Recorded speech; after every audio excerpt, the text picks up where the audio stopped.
ஓம் மகா கணபதியே போற்றி. ஓம் கோவிந்தா போற்றி. எல்லோருக்கும் வணக்கம். இப்போ புரட்டாசி மாதம் வந்துட்டுருக்கு. எல்லோருக்கும் சனிக்கிழமை நம்ம எல்லோரும் கும்பிடுவோம். ஆகையினால் நாங்களும் இந்த புத்தகத்திலிருந்து பெருமாளோட பாட்டு, முக்கியமாக திருப்பதி வெங்கடாஜலபதியோட பாட்டு 44வது பாடல் அதை நம்ம எடுத்துருக்கிறோம். இந்த பாடல் குலசேகர ஆழ்வார் பாடினார். எல்லோருக்கும் ஆழ்வார்னு சொல்லுவாங்க, ஆனால் குலசேகரனுக்கு மட்டும் குலசேகர பெருமான்னு சொல்லுவாங்க. அதுலேருந்து நம்ம தெரிஞ்சுக்கலாம் இவர் எவ்வளோ முக்கியமானவர்னு சொல்லிட்டு. இந்த ஆழ்வார்ன்றது யார்? பெருமாளை பற்றி பாடியவர்கள் ஆழ்வார்கள். மொத்தம் 12 பேர் இருக்காங்க. இந்த ஒவ்வொருத்தரும் பெருமாளோட ஒரு வகையில் தொடர்புடையவருங்க. இப்போ இந்த குலசேகர பெருமான் பெருமாள் போட்டுருக்க கௌஸ்துப மாலை அந்த மணியிலிருந்து அதனோட அம்சமாக பிறந்தவர் குலசேகர பெருமான்.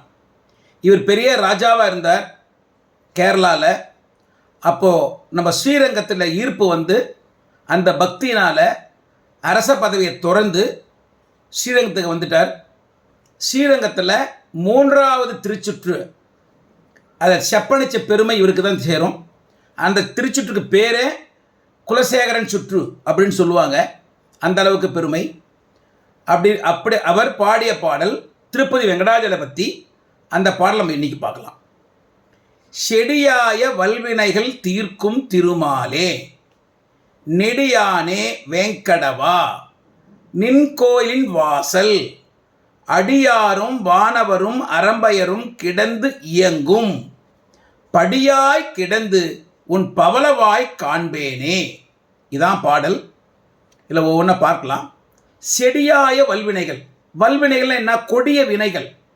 நம்ம பிறவியாக செய்த வினைகள் சேர்ந்து வர வினைகள் தான் வல்வினைகள்.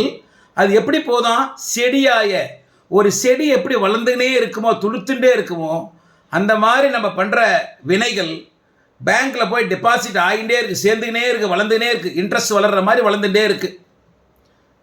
அதான் செடியாய வல்வினைகள். அதை என்ன பண்ணுவார் பெருமாள்? திருப்பதி வெங்கடாஜலபதி தீர்க்கும் திருமாலே, அதை தீர்த்துருவார். இந்த பாடல் நம்ம பாடினோம்னா அவர் தீர்த்துருவார். அதை பெருமாளை வணங்க வணங்க நம்மளுடைய செடியாய வல்வினைகள் தீர்ந்து போகும். செடியாய வல்வினைகள் தீர்க்கும் திருமாலே, நெடியானே வேங்கடவா.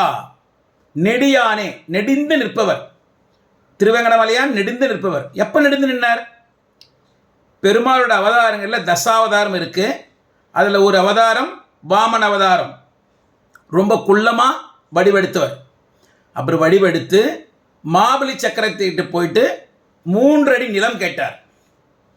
ஒரு அடியில் பூமியும் இன்னொரு அடியிலையும் வானத்தையும் அளந்தார்.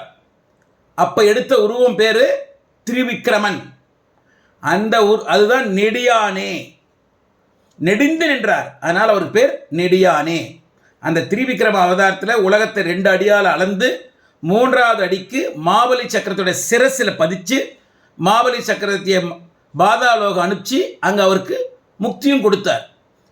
அதுதான் அந்த வாமன அவதாரம். அந்த வாமன அவதாரத்தோட முடிவு திரிவிக்ரம அவதாரம்.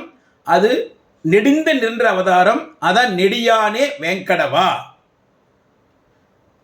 செடியாய வல்வினைகள் தீர்க்கும் திருமாலே, நெடியானே வேங்கடவா, நின் கோயிலின் வாசல். திருப்பதி வெங்கடாஜலபதி கோவிலோட வாசல்ல நின் கோயில் வாசல். அடியாரும், அடியவர்கள், தொண்டர்கள், பக்தர்கள், அடியாரும், வானவரும், தேவர்கள், வானவரும், அரம்பையரும், தேவ கன்னிகைகள், அரம்பையரும், அவங்க கிடந்து, அவங்க ஒவ்வொரு நாளும் தேவர்களும் அடியார்களும் அரம்பையர்களும் பெருமாளை வணங்கிட்டு போகிறாங்க. அவங்க போகிறாங்க பாருங்க, படி. அந்த படியாய் கிடந்து உன் அங்கே இருந்து என்ன பார்க்குறாரு அவர்? பவளவாய் காண்பேனே. பெருமாளோட வாய் எப்படி இருக்கும்? செக்க செவேன்னு பவளம் போல இருக்கும். நாங்கள் இருந்துட்டு உங்களை பார்த்துட்டே இருக்கணும், உங்கள் பவளவாய் பார்த்துட்டே இருக்கணும் அப்படிங்கிறார். பவளவாய் காண்பேனே. இதில் அவர் எப்படி அங்கே இருந்து அந்த பவளவாய் பார்த்துட்டே இருக்குன்னு சொல்கிறாரோ, ஆகையினால அந்த படிக்கே பெயர் குலசேகரன் படி. திருப்பதி வெங்கடாஜலபதி கோவிலை ஒட்டி இருக்கிற படிக்கு பேர் குலசேகரன் படி. அவ்வளவு உயர்ந்தவர் இவர். இவர் பாடிய பாடல் திருப்பதி வெங்கடாஜலபதிக்கு. ஆனால் குலசேகரன் படின்றது திருப்பதி வெங்கடாஜலபதிக்கு மட்டும் இல்லை, மற்ற பெருமாள் கோயிலையும், முக்கியமாக நம்ம ஸ்ரீரங்கம் பூலோக வைகுந்தம்னு சொல்லக்கூடிய ஸ்ரீரங்கத்துக்குள்ளேயே அந்த படிக்கு பேர் குலசேகரன் படி. ஸோ இவர் குலசேகரன் படின்னு சொல்கிற அளவுக்கு பாடிய பாடல் திருப்பதி வெங்கடாஜலபதி பற்றி பாடல். ரொம்ப நல்ல பாடல். அரச பதவியை துறந்து வந்தார், அப்படியாப்பட்ட பாடல். ஸோ இந்த பாடல் நமக்கு என்ன லாபம்? இந்த பாடலை பாடினா முதல்ல லைனில் சொல்லிட்டார், செடியாய வல்வினைகள் தீர்க்கும் திருமாலே. இந்த பாடலை பாட பாட பாட நமக்கு நம்மளுடைய செடியாய வல்வினைகள், பிறவைகள் தோறும் நம்ம சேர்த்து வச்ச வன்வினைகள், சேர்ந்து போன வல்வினைகள் தூக்கி தகர்த்தெறிஞ்சிடுவார், திருந்து போயிடும். அப்படி திருந்து போச்சு நமக்கு என்ன லாபம்? முக்தி கிடைக்கும், இனி பிறவாத தன்மை கிடைக்கும். வினைகள் இருந்தால் தான் நம்ம திரும்பி திரும்பி பிறக்கிறதுக்கு, வினைகளே போயிடுது. அப்போ நம்ம எங்கே பிறக்க போகிறோம்? பிறக்க மாட்டோம், அவரோட திருவடியில் போய் சேர்ந்துருவோம். இதுதான் இந்த பாடலுடைய பெருமை. திருப்பதி வெங்கடாஜலபதி மறுபடியும் பாட்டு பாடுறேன், கேளுங்க.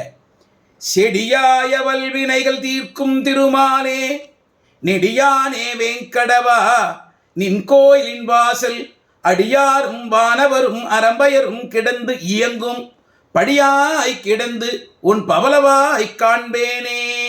ஓம் கோவிந்தா போற்றி, வெங்கடாஜலபதியே போற்றி, பாலாஜி அப்பனே போற்றி, சீனிவாசனே போற்றி போற்றி போற்றி போற்றி.